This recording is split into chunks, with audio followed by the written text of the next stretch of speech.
Hey, Algebra 2 Honors students, this is going to be your Unit 6 Day 4 notes. We're going to be taking some quick notes by hand today, so if you go ahead and get out some paper. We're going to start by taking a look at some additional grouping practice, because I know grouping can be a tougher technique sometimes for students.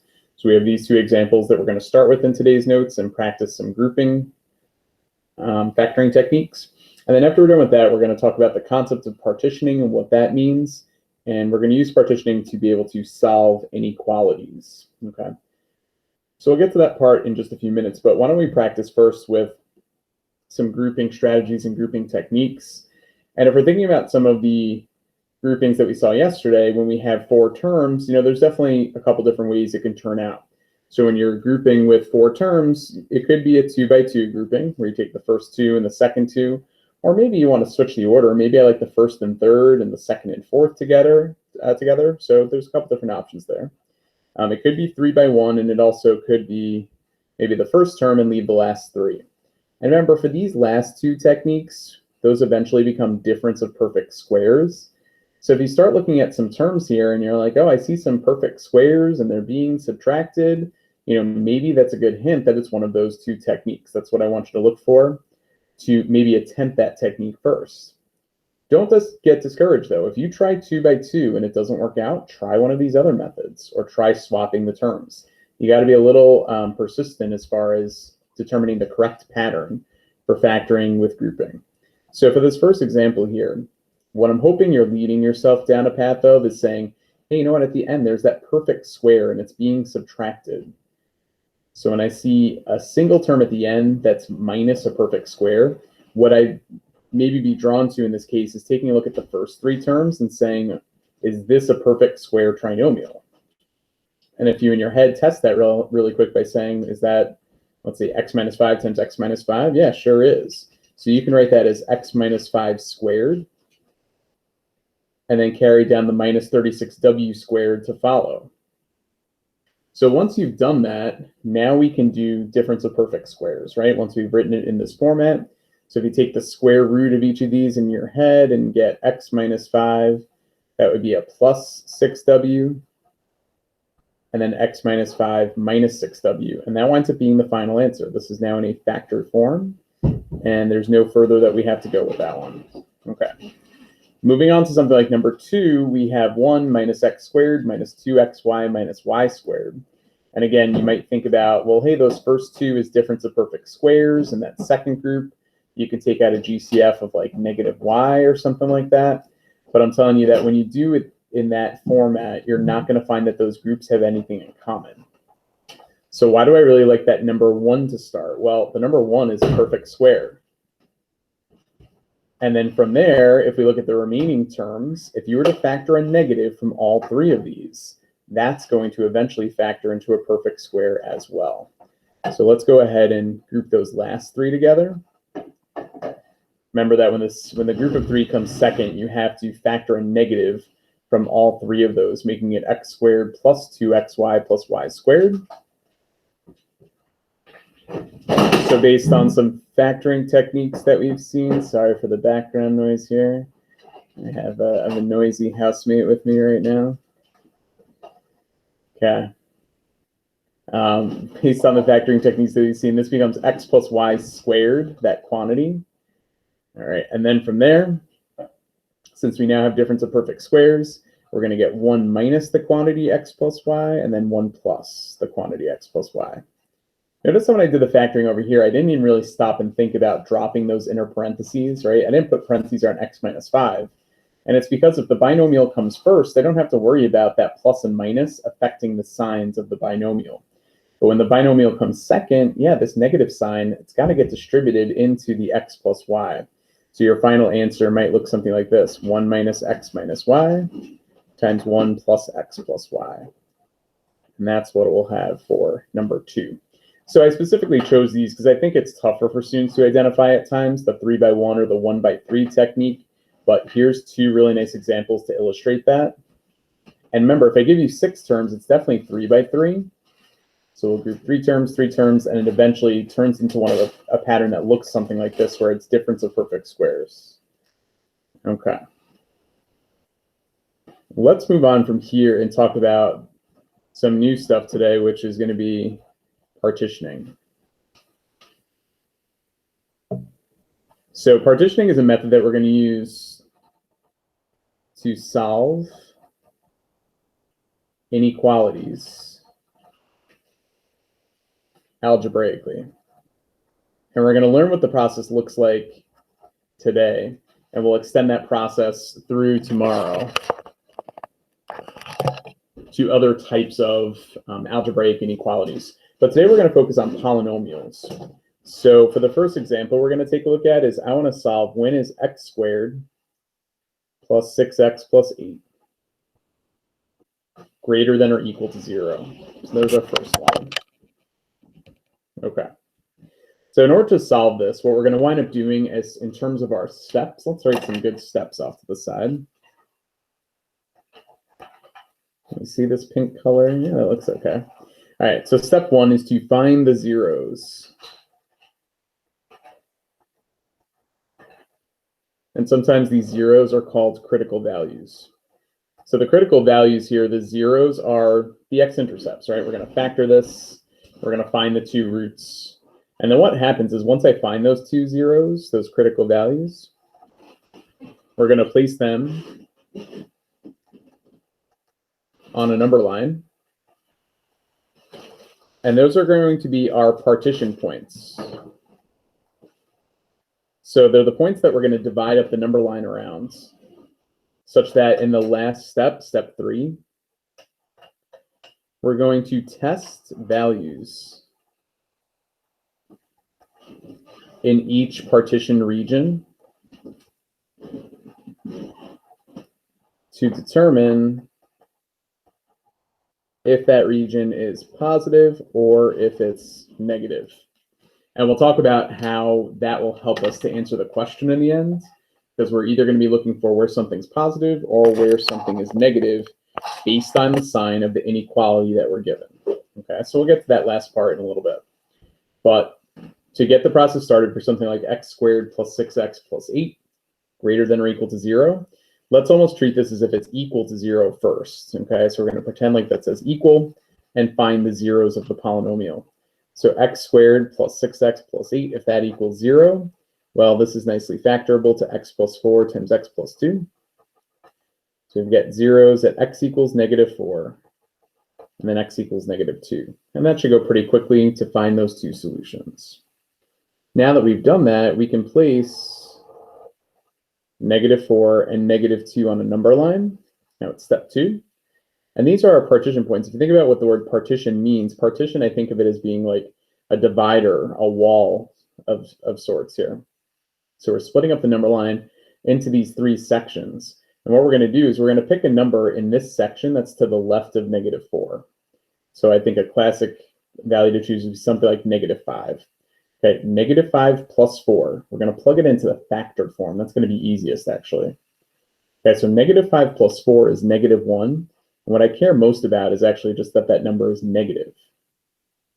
And if I do -5 plus 2 in this factor, well, -5 plus 2 is -3, which is also a negative number. So if we multiply 2 negatives together, a negative times a negative is altogether positive. So anything I test to the left of -4 will return a positive number, no matter what I test, whether it's -5, -6, -7. Hopefully anything you pick out there, you should get the same result. In between -4 and -2, I think a great option would be x equals -3. So if I plug that into each of these factors, -3 plus 4 is 1, so that's a positive number. -3 plus 2 is -1, so we've got a negative result there. And whenever we multiply a positive times a negative, the end result is that that's negative altogether. Didn't matter what I picked in there. I think -3 is probably the obvious choice, but any other number that we choose in between these values should return something that's negative.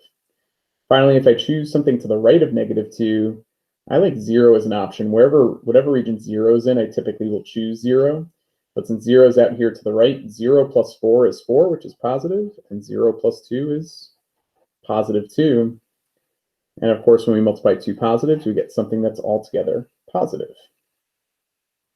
So in the end, how do I determine, based on this partitioned line, where my solution is. We tested the values in each region. We determined if it's positive or negative, but what did we actually want? Well, to go back to the original inequality, when you're looking for where a quantity is greater than 0, hey, numbers that are greater than 0 indicate to me that we want things that are positive. Okay, so that the initial steps here, if it's not set to 0 already, we really need to do that in order to find the zeros anyway. But once it's set to 0, if it says greater than 0, we want the positives, which are to the left of -4 and to the right of -2. So we can shade the number line in those regions. And then the last thing I want to ask you is, should we include those zeros? Should we include -4 and include -2? And the answer is, since we can be equal to 0, according to that inequality, we can put closed circles around those values on the number line. So the last step is we're going to use interval notation to write our answer. So the solution, if I write this in interval notation, would be from -infinity to -4 with a bracket. We can include -4, union 2 to infinity. And that's what the whole process looks like. And once we get the hang of it, we can probably even speed the process up a little bit, not to the extent that we're going to lose track of what we got going on here. But this process, even though we went slowly for the first one, doesn't wind up usually taking all that long. What if I had asked you, where's x squared plus 6x plus 8 less than 0?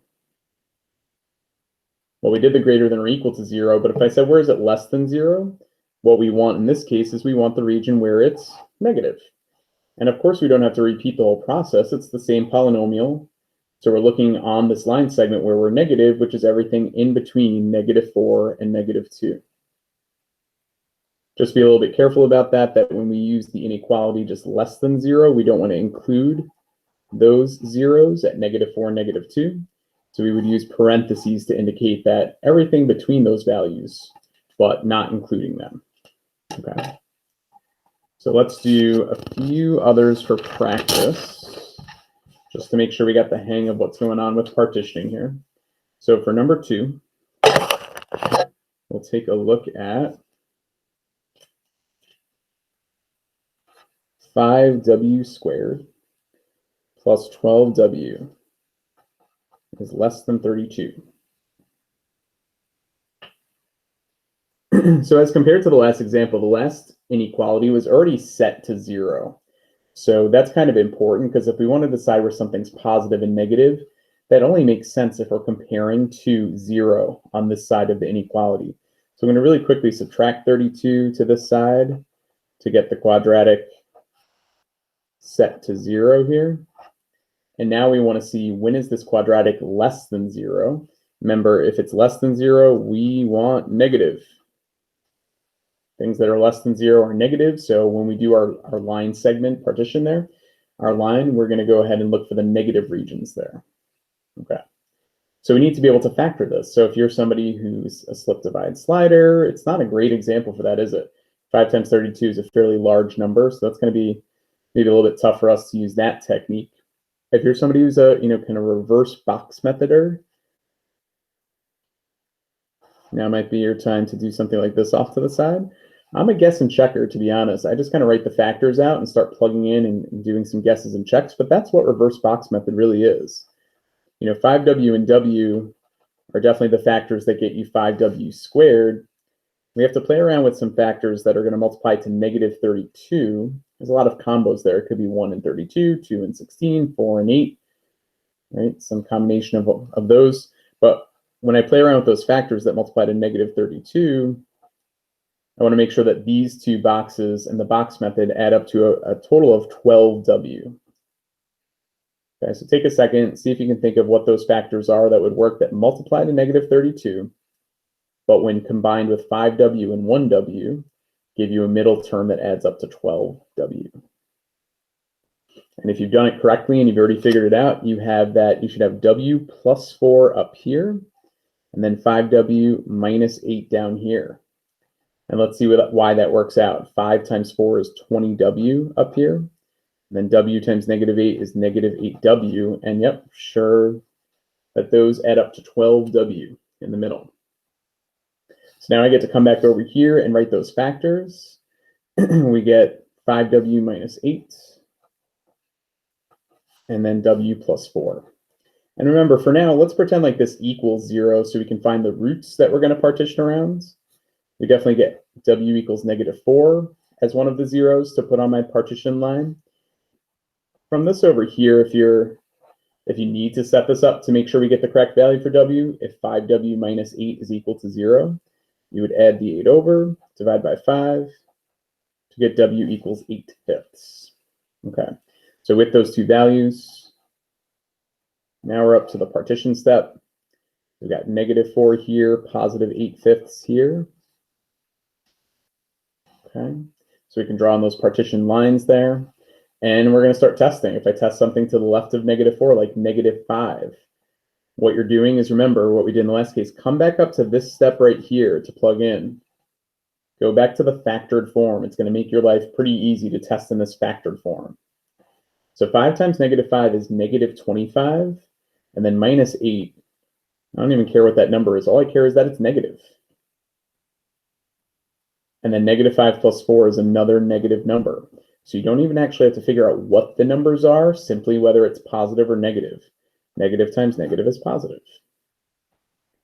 Moving over to the middle, if you test 0, 5 times 0 is 0, -8 is a negative number. 0 plus 4 is positive. A negative times a positive will always give you a negative result. And finally, just make sure you know what the decimal approximation is for 8/5 approximately, right? So that was that 1.6 there. So let's pick something larger than that to make sure that we plug in and get a correct partitioning over here. To be safe, you might want to go out to, like, I don't know, x equals 5 or something like that, but x equals 2 would suffice as well.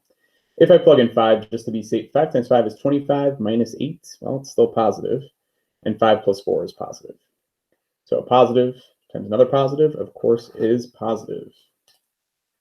All right, because we did some really good work early on to indicate that we want negative, according to the fact that we want things that are less than 0. Make sure that when you go to your number line down below, you don't include the zeros. We don't have that equal to part of the inequality. And if we want negative, it's everything in between those roots, those zeros. So the solution to number 2 is -4 to 8/5. And we don't want to include those endpoints, so we'll use parentheses here. Okay. We're going to do one more example. You're going to like this one because it uses a technique that we've been using lately in the past couple lessons. Okay. Here's the last one that we'll work on today. X cubed plus x squared minus 9x minus 9. When is that less than or equal to 0? So maybe we won't be too surprised that if we had 2 partition points for the last 2 examples that were quadratic, maybe we might get an extra partitioning point if we have what's called a cubic inequality. So for this example, I have to find those zeros first. How am I going to find the zeros? Well, good thing we know how to factor by grouping now. And this is actually much easier compared to some of the other factoring by groupings we've done. So if I group the first 2, it should be good because we'll get x squared as the GCF, and we're left with x plus 1. From the second group, we can take out, make sure you take out -9 from that group. You're left with x plus 1. And because those leftover quantities are the same, that now can come out as a GCF. So when I take x plus 1 out on the outside, remember these are the 2 terms that we took x plus 1 from. I'm left with x squared from the first group minus 9 from the second group. And then one more quick step here would allow me to find the zeros pretty easily. If I factor one more time with x squared minus 9, because, hey, that's difference of perfect squares, that's x plus 3 times x minus 3. If I pretend like this is equal to 0, now I have the 3 partition points that we need at x equals -1, x equals -3, and x equals +3.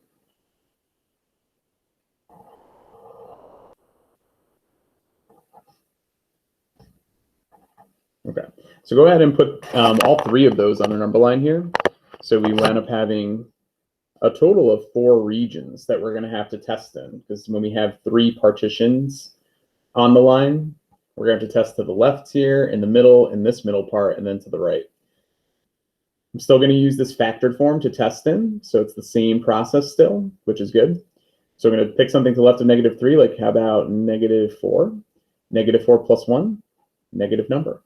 -4 plus 3, negative. -4 minus 3 is negative.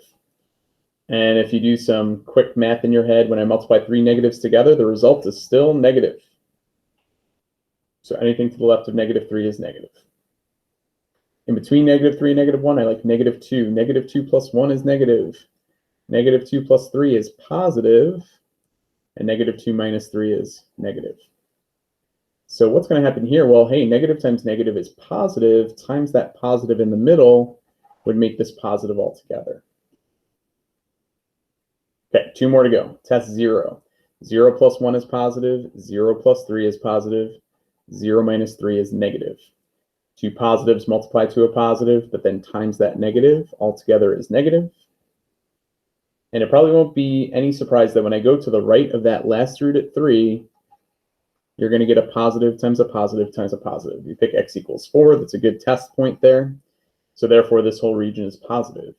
So it's kind of nice that those signs wind up alternating here. Will that always be the case? Maybe not. Okay, so you got to be a little bit cautious about making that assumption real quick there, but in this case, the signs did alternate from one region to the next. So what was I even looking for? I didn't indicate that if we're looking for less than or equal to 0, we again want negative for this one. So we've got negative out here. We've got negative in between these values.